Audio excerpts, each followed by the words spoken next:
Todos muito bem-vindos.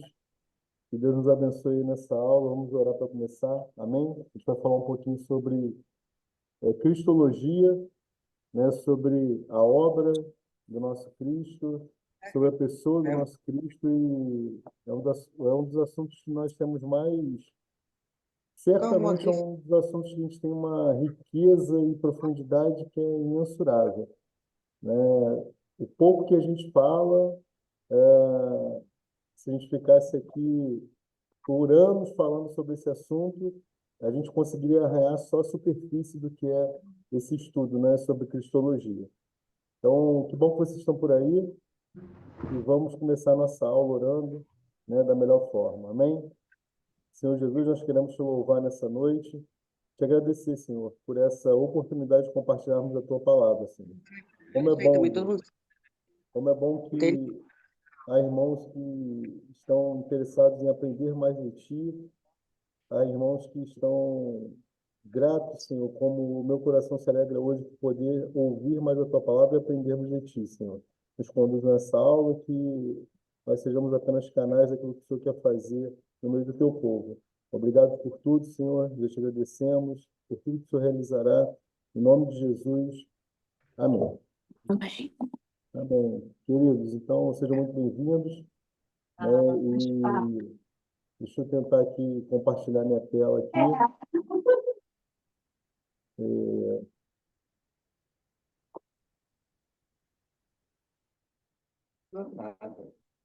Compartilho aqui com vocês a tela.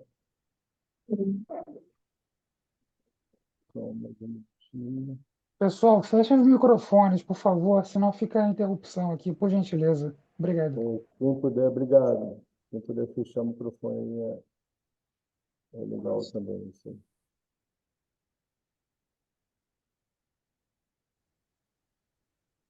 Então,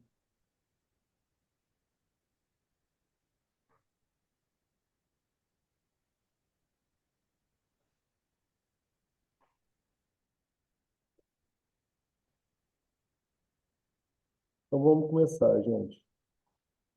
Tá tudo ok aí? O som tá legal.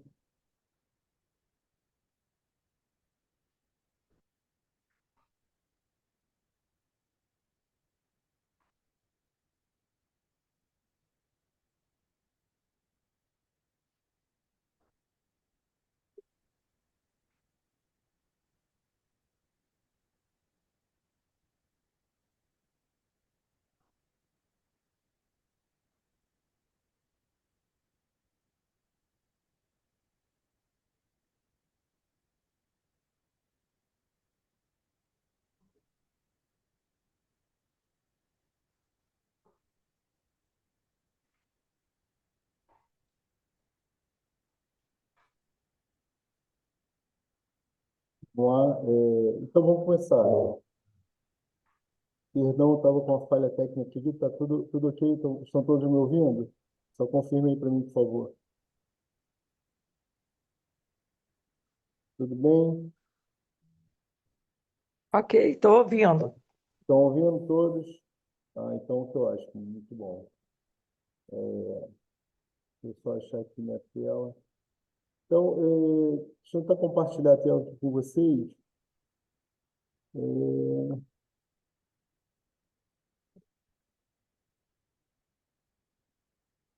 É, de fato, eu não estou conseguindo compartilhar a tela, não sei por quê. A tela do meu computador não está aparecendo aqui. Deixa eu dar uma diminuída aqui nele. Então, eu vou depois compartilhar o PowerPoint que eu preparei para vocês, mas eu queria começar falando um pouquinho sobre uma frase de Tim Keller, que ele fala assim, né, sobre cristologia. Se Jesus ressuscitou dos mortos, então você tem que aceitar tudo o que ele disse. Se não, por que se preocupar com o que ele disse? A questão da qual tudo depende não é se você gosta dos seus ensinamentos, mas se ele ressuscitou dos mortos, né?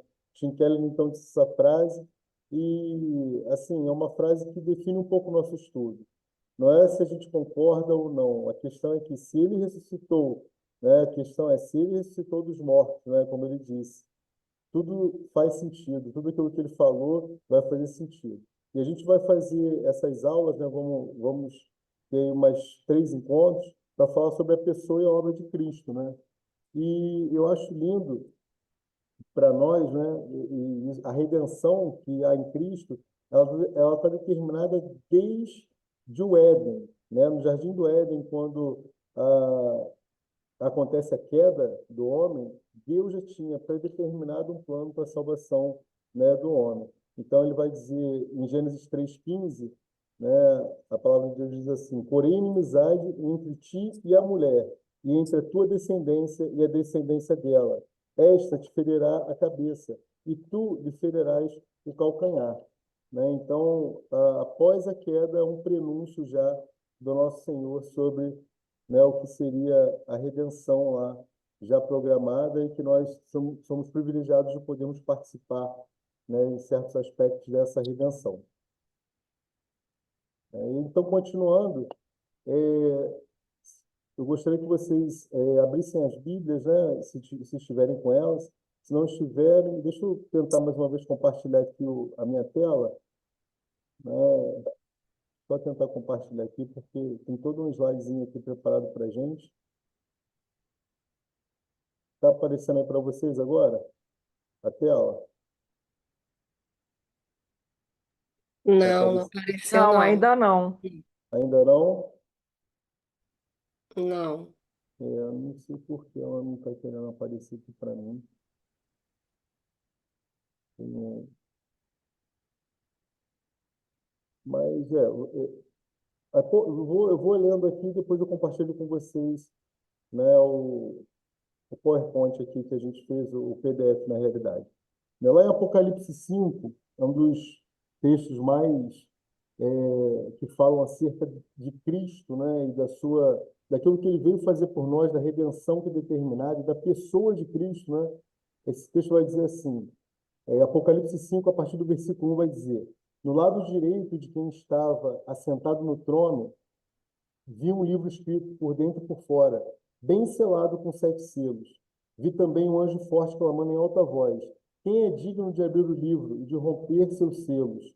Mas no céu não havia ninguém, nem na terra, nem debaixo da terra, que pudesse abrir o livro ou olhar para ele. Eu chorava muito, João fala, né? Eu chorava muito, pois ninguém fora achado digno de abrir o livro, nem de olhar para ele. Então um dos anciãos me disse: não chores, pois o leão da tribo de Judá, a raiz de Davi, venceu para abrir o livro e romper os 7 selos. Nisso vi em pé entre o trono e os 4 seres viventes, no meio dos anciãos, um cordeiro que parecia estar morto e tinha 7 chifres e 7 olhos, que são os 7 Espíritos de Deus enviados por toda a terra. Ele veio e pegou o livro da mão direita de quem estava sentado no trono. Então, aqui, nesses primeiros versículos, né, de Apocalipse capítulo 5, a gente tem aqui a questão, né, do próprio Cristo ressurreto. Né? E João está relatando um cenário que ele via no céu naquele momento. Que cenário era aquele? O cenário de Deus com o livro selado, o livro dos 7 selos, né? E ninguém era digno de abrir o livro a não ser o Cordeiro. E João, quando ele olha naquele cenário ali no céu, ele se desespera, ele chora, porque ele não vê ninguém digno. Né? E eu gosto muito de fazer uma associação com essa passagem de Apocalipse 5, né? Com Atos, ali quando Jesus está se despedindo dos seus discípulos, né? E ele está ali falando, dando as últimas instruções antes de, né, subir aos céus, depois de ter sido morto, ressuscitado ao terceiro dia, ter passado ali 40 dias com seus discípulos, fazendo uma grande revisão de tudo aquilo que ele tinha feito e que eles muitas das vezes nem percebiam, né, quanto os discípulos ali, ainda sem a ação do Espírito neles. E Jesus está ali falando e ele começa, né, a ser arrebatado dos céus, ele começa a subir, e os discípulos vão ali se chocando e o anjo fala para ele: ei, varões galileus, né, por que estão assustados? Esse mesmo Jesus que vocês estão vendo agora, né, ele está subindo e ele voltará, da maneira que ele está indo, ele vai voltar. E eu acho que esse intervalo de tempo que João está ali em Apocalipse 5, né, chorando e desesperado, porque o cordeiro, né, o cordeiro é um cordeiro com C maiúsculo, né, ali, ele está chegando, ele está prestes a chegar, né? De fato, ali desatar os selos do livro, né? E aí, se a gente continuar lendo, nesse mesmo texto, ele fala de quando Jesus chega, a esse momento, né, que ele está subindo e chegando, ele vai dizer, logo que pegou o livro, versículo 8 de Apocalipse 5, os 4 seres viventes e os 24 anciãos prostraram-se diante do Cordeiro, tendo cada um deles uma harpa e taças de ouro cheias de incenso, que são as orações dos santos. E cantavam um cântico novo, dizendo, tu és digno de tomar o livro, de abrir os selos, porque foste morto, e com o teu sangue compraste para Deus homens de toda tribo, língua, povo, nação, e constituíste reino e sacerdote para nosso Deus. E assim reinarão sobre a terra. Então olhei e também ouvi a voz de muitos anjos ao redor do trono e dos seres viventes e dos anciãos, cujo número é de milhares e milhares e de milhões. Eles proclamavam em alta voz, o Cordeiro que foi morto é digno de receber o poder, a riqueza, a sabedoria, a força, a honra e a glória, né? E o louvor. Então, essa passagem de Apocalipse fala, né, do poder de quem é o nosso Redentor, o único que era capaz de abrir o livro dos 7 selos, né, o único, o glorioso, o grandioso, né? Quem é o nosso Redentor?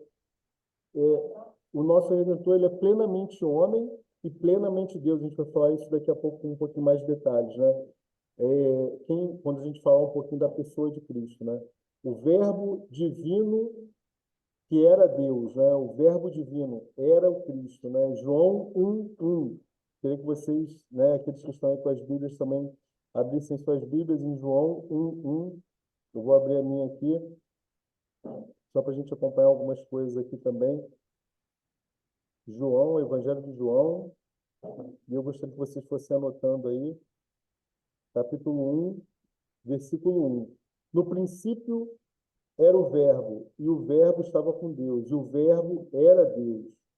Ele estava no princípio com Deus, em todas as coisas, e todas as coisas foram feitas por intermédio dele, e sem ele nada do que foi feito existia. Então, no princípio era o Verbo, e o Verbo estava com Deus. Aí dizendo das duas pessoas, né? O Verbo, que é o nosso Senhor Jesus, e o Verbo estava com Deus. E o Verbo era Deus, ou seja, ele estava no princípio com Deus, ou seja, desde a criação, né? E a gente vai entender Gênesis também, o princípio ali, né? Quando Deus disse, haja luz, né? O Verbo aparece ali. Todas as coisas foram feitas por ele, né? E por meio dele, por intermédio dele. O Evangelho ali também de João, seguindo ali um pouquinho mais no versículo 14, vai dizer assim, e o Verbo se fez carne e habitou em nós, né? E vai falar aí também da humanidade de Cristo, né? E seguindo, né, eu quero falar um pouquinho e de maneira bem rápida, né, sobre a nossa introdução. Como eu já falei, a gente poderia passar aqui muito tempo fazendo esse estudo, e a gente vai só raspar um pouquinho do que é a superficialidade, né, de Cristo, né? A gente não tem como aprofundar, né? E eu quero falar de algumas coisas, né, e alguns históricos, né, acerca da pessoa do nosso Cristo, né? Esses históricos e algumas situações em que pós-Cristo, né, povos discutiam acerca dele. E para a gente poder fazer esse estudo de cristologia, né, a gente precisa ter essa noção, né? Então, eu quero começar falando dos ebionitas. Ebionitas, nós vamos falar de algumas teorias que surgiram, né, algumas heresias que surgiram, e a primeira delas que eu quero falar é dos ebionitas. O que eram os ebionitas, né? Os ebionitas refere-se a um grupo, né, judaico-cristão que surgiu nos primeiros séculos do cristianismo. Né, ele era considerado aí um desvio pela Igreja Ortodoxa da época, né, e esse nome deriva aí de pobres, né, em hebraico, né. O que eles acreditavam? Olha só que a gente vai começar a falar agora um bocado de coisas aí a contrário àquilo da essência do nosso Jesus Cristo, e depois nós vamos falar sobre essa essência. Eles acreditavam que Jesus era o Messias, né? Mas era um homem humano, filho de Maria e José, e não um Deus. Então, vou repetir, né? Os ebionitas, eles acreditavam que Jesus era o Messias, né? Mas eles, além de ser Messias, eles queriam que era o Messias, mas era um homem humano, filho de Maria e José, e não um Deus. Ou seja, né, eles não criam que ele era um Deus, que ele fora crucificado e ressuscitou na forma humana. Né? Para os ebonitas, né, ele não era Deus. Era muito parecido com o que a gente tem hoje em relação a algumas religiões, né, também. Um outro tipo de povo, né, que eram os docetitas, eles eram seguidores de uma crença herética também nos primeiros séculos do cristianismo. Né? Eles afirmavam que Jesus não tinha um corpo humano real. Né? Então, só voltando enquanto os ebonitas, né, ou ebionitas, né, pode aparecer as duas escritas aí, eles acreditavam, né, eles consideravam que Jesus ele não era um humano, né, um homem humano. Os docetistas, perdão, eles tinham uma crença herética, né, dos primeiros séculos, e eles acreditavam, né, que afirmavam que Jesus não tinha um corpo real, mas era apenas uma aparência, era apenas uma ilusão de ser humano, né? Esse termo docetistas, ele deriva ali de doquem, que significa parecer, ou seja, ele parecia, mas não era, né? Eles negavam a verdadeira encarnação do nosso Senhor. Eles negavam, né, o sofrimento, a morte de Jesus, né, o que enfraquecia, né, ali para a fé cristã. Isso foi firmemente rejeitado pela igreja, obviamente, né? A gente tem aí também, né, o arianismo, não é arminianismo, não, é arianismo, né? E aí são os arianos, né, que vem de Ario, que refere-se, né, àqueles que seguiam o arianismo. Essa doutrina ali do século IV, mais ou menos, né, ela foi nomeada em homenagem a Ario, né, que era um presbítero ali em Alexandria, e os arianos, né, que foram considerados hereges também ali pelo Concílio de Nicéia, que a gente vai ver daqui a pouco. Eles acreditavam que Jesus, né, Jesus Cristo como filho, não era coeterno, né, ou consubstancial ao Pai, mas sim um ser criado. Era mais ou menos como acreditam hoje, por exemplo, os testemunhos de Jeová, né? Então, eles acreditavam sim, né, que Jesus Cristo existiu, né, mas eles acreditavam que ele não era coeterno, ele não existia desde a eternidade, e ele não o reino dele não seria eterno, né? Ele não era consubstancial com o Pai, né? Ele era uma criação também, né, do Pai. Então, eles criam dessa maneira. Aí a gente tem também os outros aqui que são os apolinaristas, né, que são seguidores da doutrina de Apolinari, que é chamada apolinarismo, né? Eles propuseram ali que Cristo tinha um corpo humano. Eles acreditavam que Cristo tinha um corpo humano e uma mente divina, né? E não uma mente humana, né? O que também é uma grande heresia que foi rejeitada também, né? A gente vai explicar por que essas heresias aí foram rejeitadas, né? Dado quando nós falarmos da pessoa, da natureza de Cristo, né? E como que isso é importante aí para o nosso estudo, né? Eu estou só nessa aula de hoje, gente, eu estou fazendo só uma introdução daquilo que a gente vai ver de maneira mais aprofundada nos nossos próximos encontros, tá? Aí a gente tem uma outra doutrina também, então, só recapitulando, nós falamos de três, né? Falamos dos ebionitas, dos docetistas, dos arianos, né? O arianismo, dos apolinaristas, quarta, e agora vamos falar dos nestorianos, né? Que são os adeptos do nestorianismo. O que é o nestorianismo? É uma doutrina cristológica, né? Ensinada por Nestório, que era um patriarca lá de Constantinopla, né, no século V. Ele defendia uma separação maior entre as naturezas humana e divina, né, a natureza humana e divina de Cristo. Ele considerava aí duas pessoas distintas. Então, essa crença também foi condenada como uma heresia, né, embora essa tradição aí nestoriana ela tenha aí persistido em algumas comunidades cristãs aí, tá? E aí, para a gente fechar essas doutrinas, né, hereges, a gente vai falar dos eutiquianos. Eutiquianos refere-se ao objetivo relativo aos eutiques. Né? Aí ele era um monge, né, o Eutique em Constantinopla também, que fundou uma heresia chamada eutiquianismo. Essa doutrina, né, é uma reforma extrema, né, de monofisismo, né, defendia que a natureza humana de Jesus Cristo foi totalmente absorvida pela natureza divina. Então, Jesus Cristo nasceu, né, como homem, né, mas essa natureza humana dele teria sido absorvida pela natureza divina, né, de Cristo. Então, aí a gente vai... como que essas doutrinas heréticas, né, foram combatidas? Através dos concílios.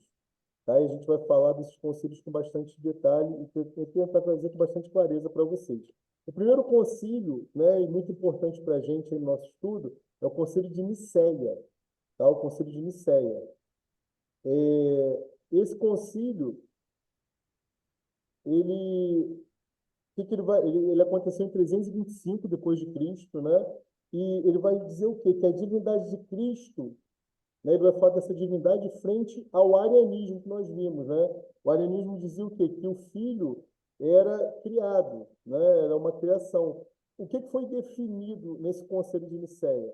Foi um concílio ali que definiu que, né, na primeira igreja cristã, na cidade de Nicéia, onde é a atual Turquia, tá? Foi convocado por Constantino, tá? Constantino I, e ele unificou ali o cristianismo, né, para resolver essa crise teológica na época, né, que veio se dar por conta do arianismo. O arianismo negava essa divindade de Jesus, como nós falamos. A principal decisão desse concílio, né, foi a formulação do credo, que eles chamam de credo niceno. O que afirmava esse credo? Isso é importantíssimo para a gente. Ele afirmava a divindade de Cristo como consubstancial ao Pai, né, da mesma substância, Pai, Filho e Espírito Santo, a mesma substância divina. E eles definiram também algumas outras coisas, dentre elas a data ali da Páscoa, né, e as primeiras normas da igreja. Quando a gente tem os reformadores depois, né, a reforma, eles reafirmaram integralmente o que foi estabelecido, no Concílio de Nicéia, certo? E o que eles... Né, por quê? Lutero, Calvino, eles reafirmaram isso, dada a plena divindade de Cristo, né? Pois ela é essencial para a justificação e salvação nossa. Ok? Então, vou passar rapidamente e depois eu vou abrir para perguntas também, tá, gente? Só estou acelerando aqui um pouquinho para a gente poder adiantar. O segundo concílio que a gente vai ver aí, após o de Nicéia, é o concílio de Constantinopla. Isso se deu aí em meados de ali, o quarto século, 381 mais ou menos, depois de Cristo, e o objetivo foi justamente fortalecer esse concílio, né, o credo ali niceno, tá? Ele defendia ali a divindade do Espírito Santo contra também o arianismo ali, né? E ele condenava outras doutrinas, né? O de Apolinário, de Laodiceia, né? E quais foram os resultados desse concílio de Constantinopla? O credo, né, nisso constantinopolitano ficou aprovado, né? Ele estabeleceu também a divindade plena de Jesus Cristo e do Espírito Santo, tá? Ele condena o apolinarismo, então foi condenado o apolinarismo como uma heresia, né, que negava a natureza humana completa de Cristo, e ele consolidou o cristianismo ortodoxo ali, né, na região oficial ali no Império Romano, né, sob o imperador ali Teodósio I, tá? Na reforma, né, os reformadores, eles vão reafirmar que Cristo é plenamente humano e plenamente divino, né? A gente até brinca, né, e pergunta assim, Cristo é quantos por cento humano e quantos por cento divino, né? E aí a gente fala, Cristo é 100% humano e 100% divino. Mas aí daria 200%, né? E não, eu prefiro usar o termo, né, que é o seguinte, Cristo é plenamente humano e plenamente divino, né? Ele tem a natureza humana e a natureza divina. E isso é uma coisa que a gente vai falar daqui a pouco, né? E que o Espírito Santo também ficou decidido nesse concílio de Constantinopla, que o Espírito Santo é igualmente Deus, tá? Então foi ali mantendo-se a trindade, né, clássica, tá? E a gente tem outros concílios. Tá tudo bem, hein, gente? Todo mundo acompanhando, legal? Tá muito rápido? Tá dando para acompanhar?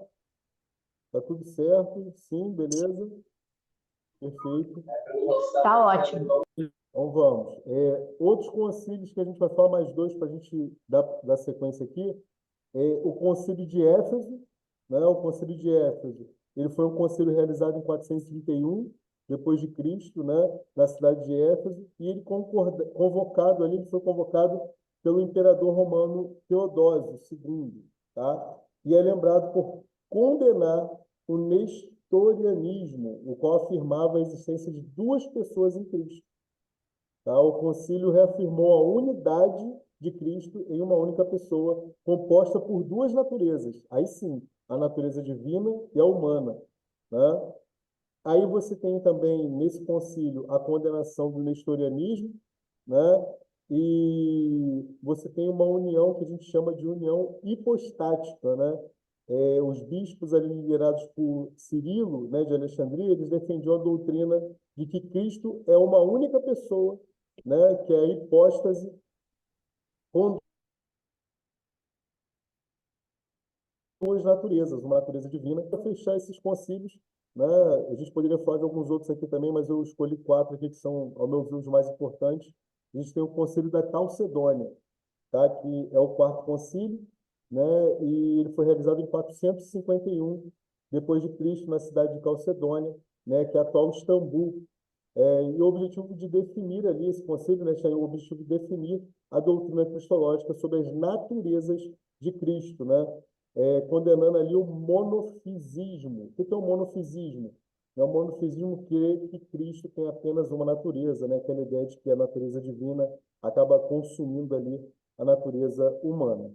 A gente precisa entender que sem a iluminação do Espírito, é muito difícil, de fato, a gente compreender Deus e o homem habitando ali no único ser, né? A gente tem que ter plena convicção disso, né? E a Bíblia, né, ela é recheada dessas reações, né? A gente chama de reações à divindade de Cristo, né? Por exemplo, lá em Lucas 2, né, do versículo 8 ao 20, a gente tem a reação dos pastores, né, quando foi anunciado para eles a pessoa de Cristo, né? E a gente vai ter várias reações ali relatadas nos evangelhos, né? E o evangelho, por exemplo, de Lucas, ele vai seguir com a reação de Simeão, né? Vai seguir com as reações dos doutores da lei, quando Jesus vai para o templo, né, ali nos seus 12 anos, né? Vai seguir com João também, né? O evangelho de Lucas segue com essas reações. João vai seguir com as reações de João Batista, né? E eu queria especialmente ler essa reação de João Batista, né? Estou abrir aqui. João 1:29, queria que vocês pudessem abrir aí comigo a reação do primo, né, JB, João Batista. Ele vai dizer assim, ó, no dia seguinte, versículo 29, João viu Jesus que vinha em sua direção e disse: Este é o Cordeiro de Deus que tira o pecado do mundo. É sobre este, versículo 30, que eu falei: Depois de mim vem um homem que está acima de mim, porque ele já existia antes de mim, né? Então, há várias reações aqui que são interessantíssimas, né, sobre a reação à divindade de Cristo, né?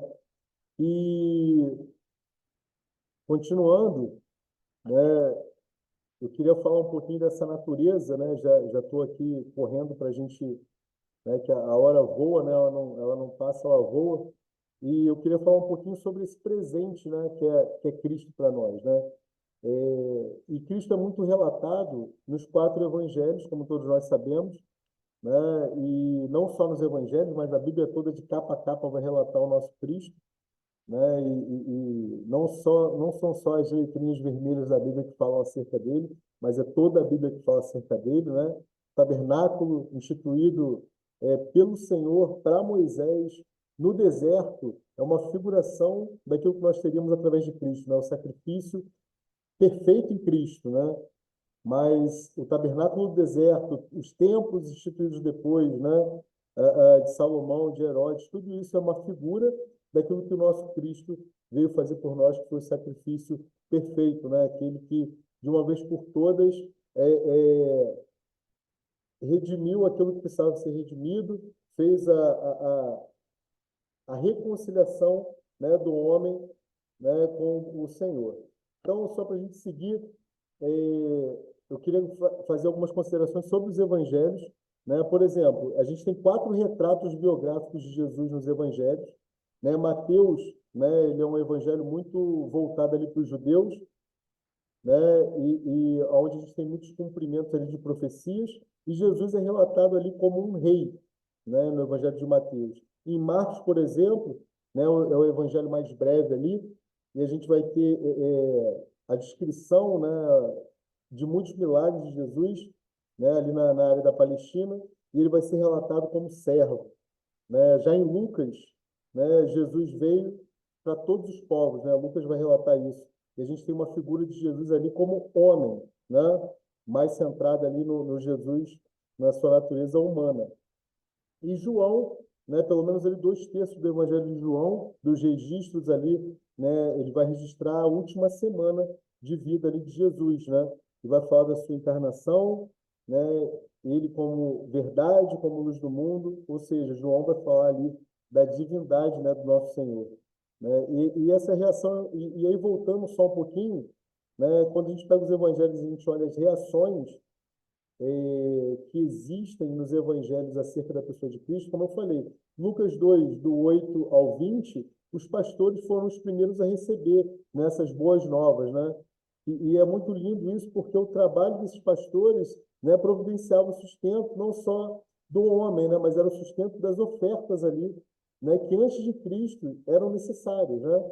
Voltando um pouquinho à questão do tabernáculo, né, uma vez por ano, né, eram oferecidos sacrifícios, né, na parte que era considerada ali o lugar máximo da presença de Deus no tabernáculo, que é o Santo dos Santos, o local ali da Arca da Aliança. Então, o sumo sacerdote, uma vez por ano, entrava ali no tabernáculo, né, depois de passar pelo altar do holocausto, no pátio, a bacia de bronze, e depois a gente pode falar um pouquinho sobre cada um desses utensílios, né? Ele entrava no lugar santo. No lugar santo ele tinha ali o candelabro de ouro, a mesa dos pães da propiciação, o altar do incenso, né? E após passar o lugar santo, ele entrava no Santo dos Santos, onde a gente tinha ali a Arca da Aliança, né?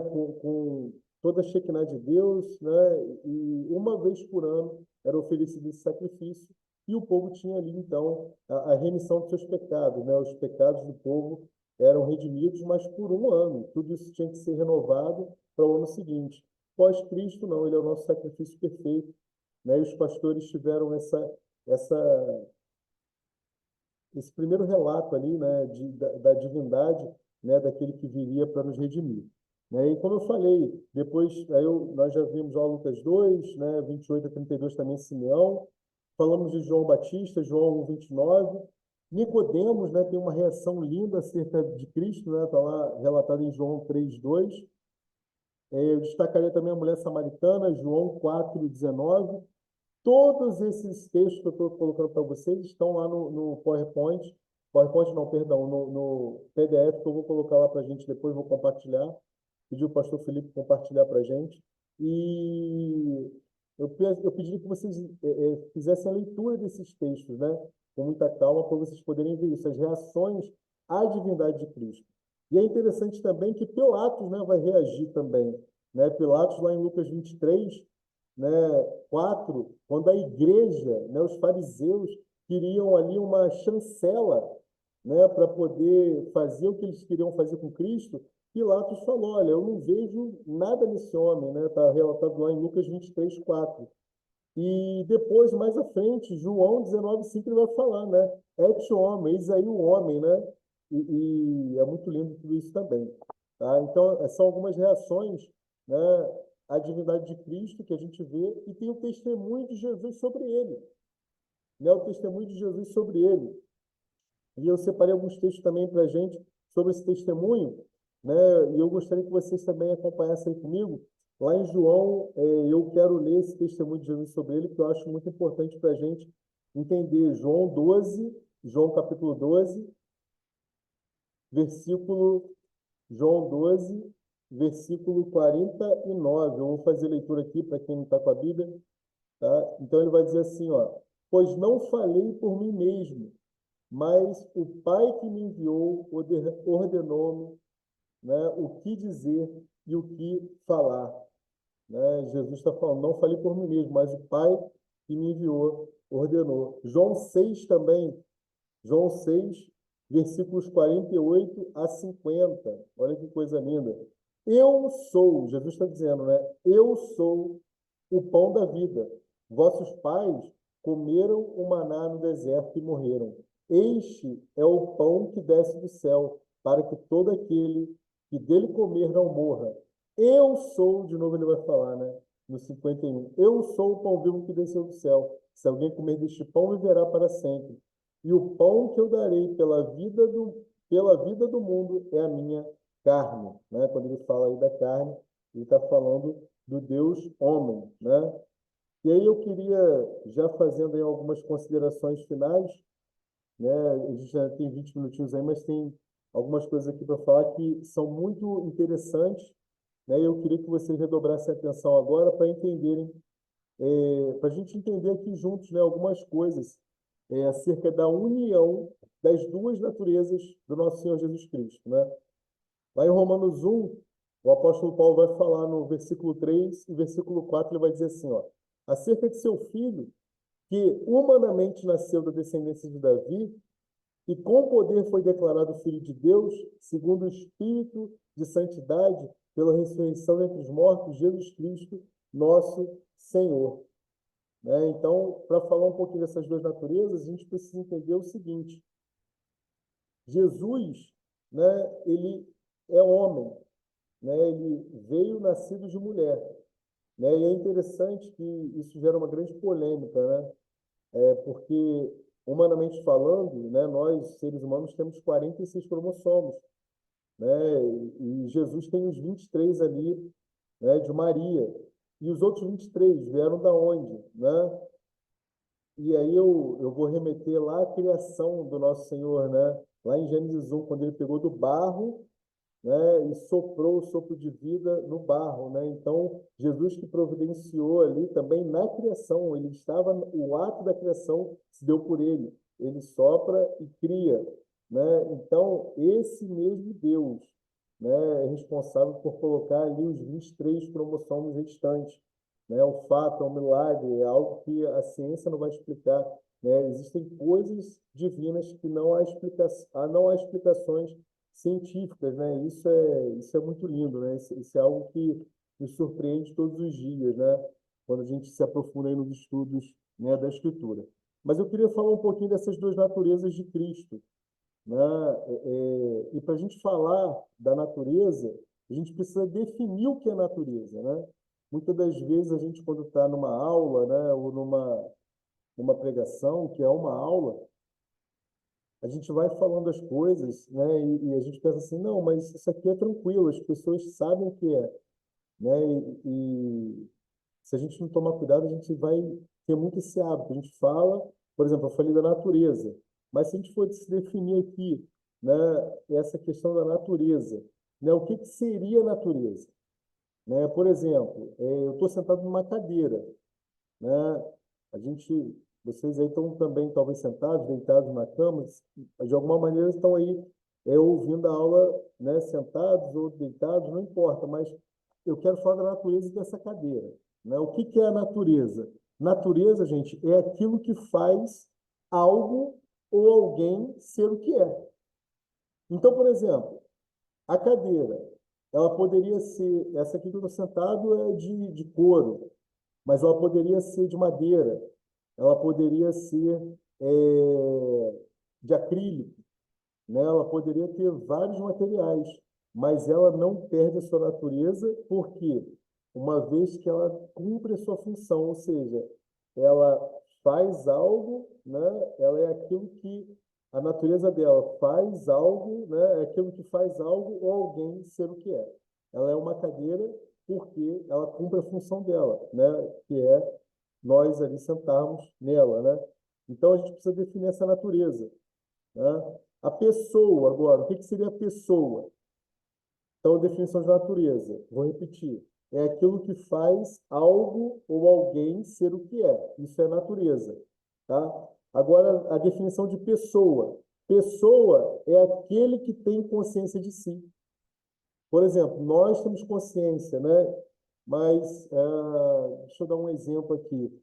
um animal, né? Uma ave, por exemplo. A gente tinha uma ave, uma calopsita, que era extremamente inteligente. Você colocava ali, ela repetia sons, tudo mais, né? Você colocava para repetir som de celular, ela repetia, toques de celular, mas ela não tem consciência de si. Se você coloca um espelho na frente dela, isso é muito natural em aves, ela vai ficar bicando ali o espelho, porque ela não tem consciência de si mesma.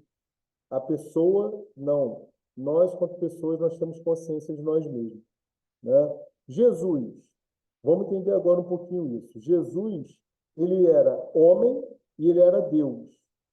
Mas quando nós falamos da autoconsciência de Jesus, apesar de ele ter duas naturezas, a natureza humana e a natureza divina, ele tem uma única autoconsciência.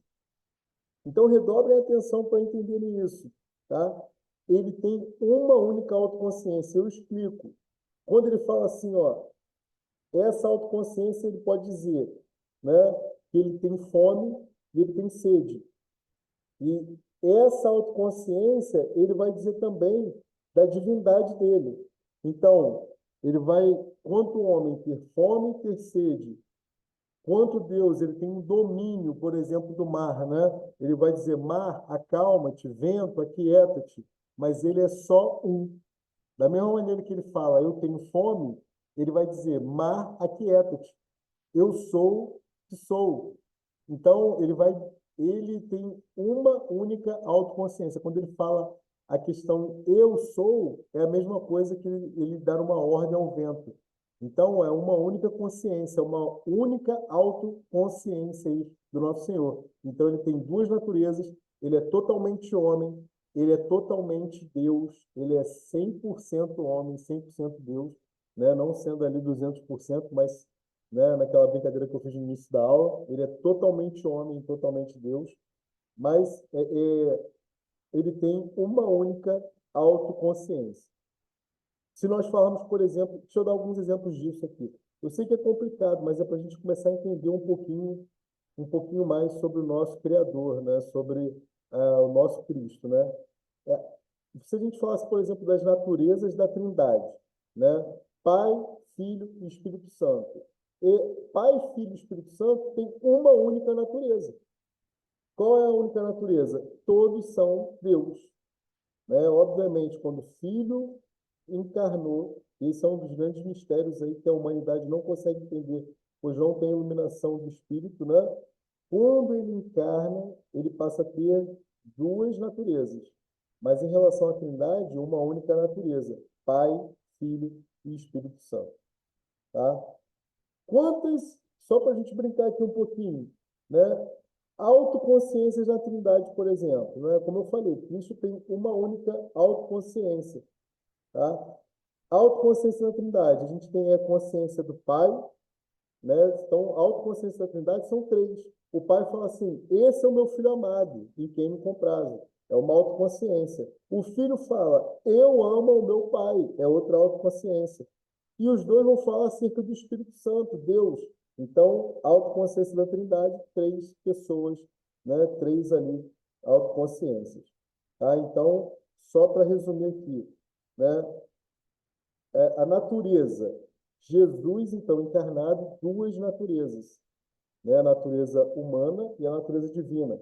Deus, por exemplo, uma única natureza, a natureza divina, né? Autoconsciência, né? Autoconsciência em Cristo, uma única autoconsciência, apesar de ter em Cristo duas naturezas, a natureza humana e a natureza divina. Amém? Tranquilo? Depois, ao longo das outras aulas, a gente vai detalhar tudo isso. Eu estou dando uma passada, né, nos assuntos que a gente vai abordar com mais detalhe nas próximas 3 aulas, né? Então, nosso Senhor Jesus, ele é Deus e ele é homem, e a gente precisa buscar esse conhecimento, né? A gente precisa buscar esse desvendar, né, dos mistérios, né, de Deus.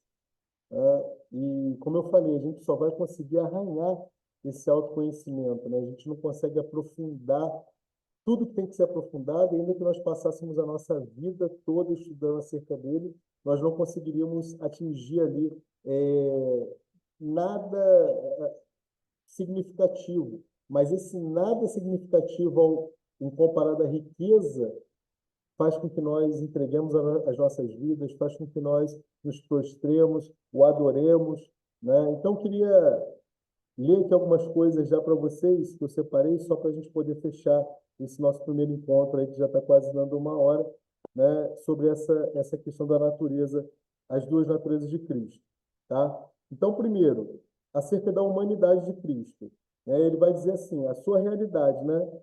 É essa realidade. Olha bem, ele expressamente chama-se a si mesmo e é chamado homem.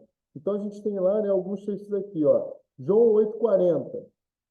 Olha que interessante, ele vai dizer, né? Procurais matar-me a mim, homem que vos tem dito a verdade. Atos 2:22. Jesus Nazareno, homem aprovado por Deus entre vós. Homem de novo. Romanos 5,15. De um só homem, Jesus Cristo. Novamente, homem. 1 Coríntios 15:21. Como a morte veio por um homem, também a ressurreição dos mortos veio por um homem. 1 Timóteo 2,5. Um só mediador entre Deus e o homem, a saber, Jesus Cristo, né? Homem. Aí você tem lá as genealogias, né? Em Mateus, né? 1, de 1 a 17, Lucas, né? Então, a prova também que Jesus é de uma linhagem real e esta pertence a uma linhagem natural, né? A sucessão ali de Davi, né? Aquela remonta ali, né? A linhagem a Abraão e este a Adão, né? Cristo, portanto, é que filho de Davi, né? E tronco de Israel, né? Nessa expressão filho do homem, ok? Então, essa é a natureza divina, né? A natureza que ele tinha, né? A natureza humana e a natureza divina, né? Ele tinha os elementos essenciais da natureza humana de que se constituísse atualmente um corpo material e uma alma racional, né? Mateus 26:38 vai dizer assim: a minha alma está cheia de tristeza, né? João 11:33 vai dizer: moveu-se muito em espírito. Em Mateus 26:26 vai dizer: isto é meu corpo. Lucas 24:39. Espírito não tem carne nem ossos, como vedes que eu tenho. Olha bem, né? Hebreus 2:14. Visto como filhos participam da carne e do sangue, também ele participou das mesmas coisas. E 1 de João 1:1. O que temos ouvido, o que temos visto com os nossos próprios olhos, o que contemplamos e as nossas mãos apalparam com respeito ao verbo da vida. Então, Cristo, né, contudo ainda, Cristo não era todos homens em um, né, e não ilustrou o desenvolvimento de todas as forças humanas. Então, ele, assim como ele era homem, 100% homem, ele era 100% Deus, né? E tem uma passagem, né, quando eles partem para o outro lado da margem, ali no mar, né, ele está deitado na proa e está descansando. É a humanidade de Cristo ali, né? Ele está cansado e ele está descansando.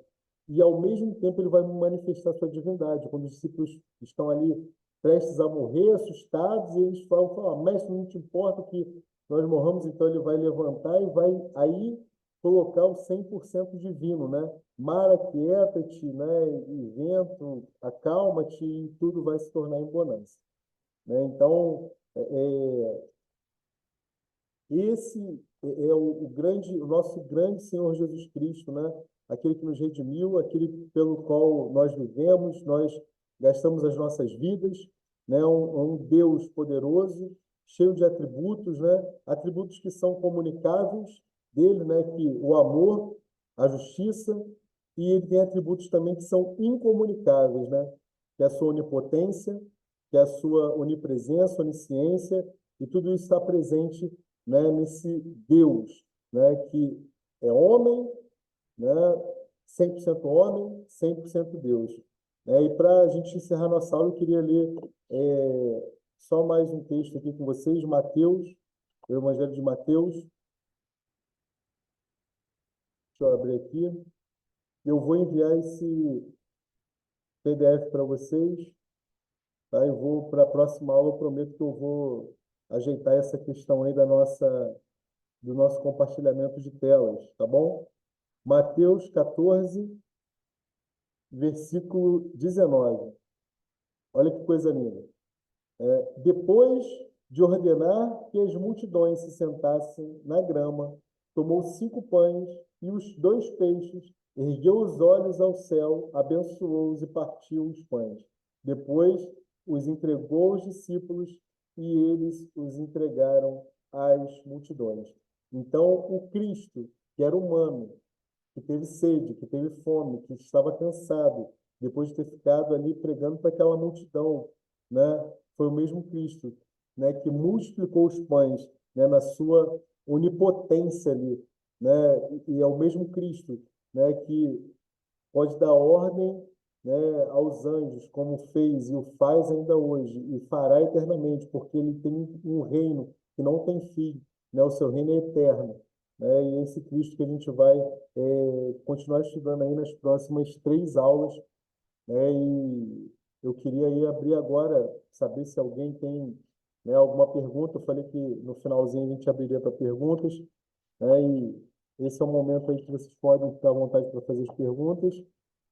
Queria pedir perdão aí por alguns probleminhas técnicos que nós tivemos aí no início da aula e por não ter compartilhado com vocês aí o nosso PowerPoint. Está tão bonitinho, fiz com tanto carinho, mas eu procurei ler aqui para vocês, né? E acho que deu para safar aí, né, de alguma forma, e vou compartilhar o PowerPoint. Tá bom? Está aberto aí para perguntas. Quem quiser fazer, pode abrir o microfone. A gente tem ainda alguns minutinhos aí, tá?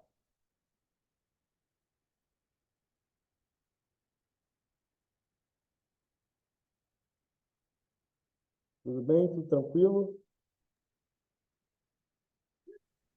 Eu prometo que eu faço perguntas no próximo, na próxima aula. Eu vou ler todo o material, tá? E Perfeito. aí as Não, dúvidas que surgirem, eu juro que eu vou anotar e a gente não, tira porque essas dúvidas depois.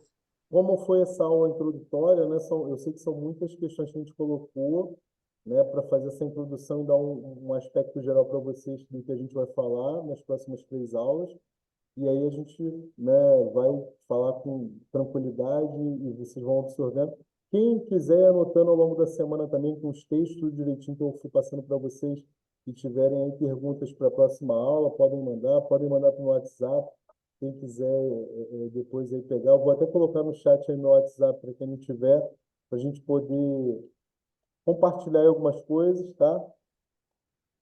Eu tenho uma dúvida, desculpa, eu cheguei atrasada, não sei se você chegou a comentar. E também não sei se tem a ver com o tema, mas eu sempre tive curiosidade, acabei não me aprofundando, e talvez a gente possa falar aqui, sobre o que significa dizer que Jesus é filho do homem. Então, Jesus é filho do homem, né? A gente falou um pouquinho quando a gente fala da descendência de Jesus, né? Quando a gente pega lá, eu acabei, foi alguns minutos que eu falei, ele é filho do homem porque ele vem da descendência de Davi, né? A gente tem lá a árvore genealógica dele e ele vai vir da descendência de Davi. E é esse texto que fala que ele é filho do homem. E aí relata também essa humanidade de Jesus, né? Porque Jesus é 100% homem e 100% Deus. Então, filho do homem, né? Filho de Davi, né? E aí tem vários aspectos também, né? Porque fala da carne também dele, né? E a gente vai falar também, por exemplo, filho dessa questão de Davi mesmo, né? Da genealogia dele, filho do homem, tá? Uhum. Obrigada. Nada. Gente, é isso. Mais alguma pergunta? Vamos organizar para a gente, a próxima aula aí, a gente poder fazer essa apresentação dos slides para vocês também. Eu não sei porque não entrou, não entendi muito bem, mas problemas técnicos, né? E a gente vai resolvendo aí para a próxima aula, tá bom? Vamos orar para a gente encerrar e até semana que vem, até a próxima segunda.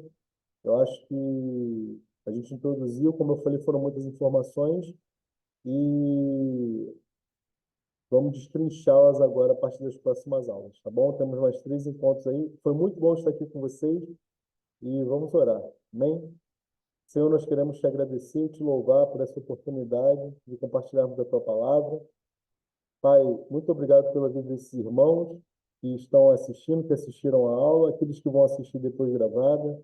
Obrigado pela vida da Igreja Presbiteriana Raízes, Senhor, uma igreja que se preocupa com o ensino da palavra, com o ensino fiel à palavra, fiel às Escrituras, Senhor. Obrigado pela vida, Pai, de cada membro dessa igreja, Senhor. Que o Senhor possa continuar guardando, nos guardando de todo o ensino e doutrina falsa, Senhor, que nós continuemos tendo a Bíblia, Pai, como nossa única fonte de inspiração para tudo que nós viemos a fazer na igreja, Senhor. Obrigado pela vida dos nossos líderes, obrigado pela nossa comunidade, Pai, de fé, obrigado por essa igreja onde estamos plantados. Muito obrigado, Pai, pela vida desses irmãos, nos abençoa, nos dê uma noite tranquila e uma semana abençoada em nome de Jesus. Gente, obrigado, foi um prazer estar com vocês, tá? E até a próxima semana. Bom? Obrigado aí, um grande Obrigada. Boa abraço, noite, gente. Tchau, Rafael. tchau, boa noite. Fica Boa com noite. Deus. Boa Tchau. noite, Tchau, Boa noite, pessoal. Obrigada, Boa noite. Rafael. Tchau, tchau.